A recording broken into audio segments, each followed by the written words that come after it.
The Abyss has always been rather representative of the primordial chaos from which everything comes, and I think we may have gotten one of the best representations of that idea yet from the newest quest. When we set up that alchemical array to steal Rayrear's power and convert it into Kuvaki, you can see how the abyssal power is transmuting into these golden threads that have been rather present since Nod Cry. They're in the character selection screen, and sometimes they show up to guide you during quests. In that teaser featuring the Shades, at the center of their gathering place, you can see what appears to be these golden threads of fate descending down upon the world. If the Abyss is pure chaos and disorder, then the threads of fate are that material spun into an orderly form. When it really comes down to it, I think the Abyss is not so different from Tevat's primordial energy sources, such as Kuvaki, Phlogiston, and the Primordial Sea. The Abyss is simply the raw, chaotic data that everything comes from. The Primordial Sea and Kuvaki represent this rather well. When we see Skirk fighting in the Abyss in her animated short, on the distant horizon there is a distinctly red and blue aura, like Kuvaki. Red and blue do mix to make purple, which is used to represent the Abyss.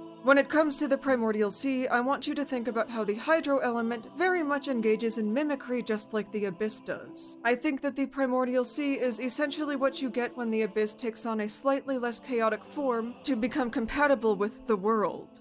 Something else that is rather interesting about the Golden Threads is how they can be found all over Nouvelette's character trailer. And Nouvelette also has these eyes on his palms like Rayrear does. Although Rayrear's are horizontal rather than vertical, maybe it's because he draws power from an abyssal source rather than the light realm. The eyes on the palms call back to a book called Vera's Melancholy, which talks about the dominant race of the Andromeda Empire, who have organs on the palms of their hands that allow them to capture and consume eyeballs. We see that Nouvelette channels his power through these eyes, and during the scene where we are stealing Rayrear's power, there's a close-up on his hand that distinctly shows power flowing out of the eye. So this definitely seems to tie into vision lore and the idea of eyes being a foci through which power is channeled.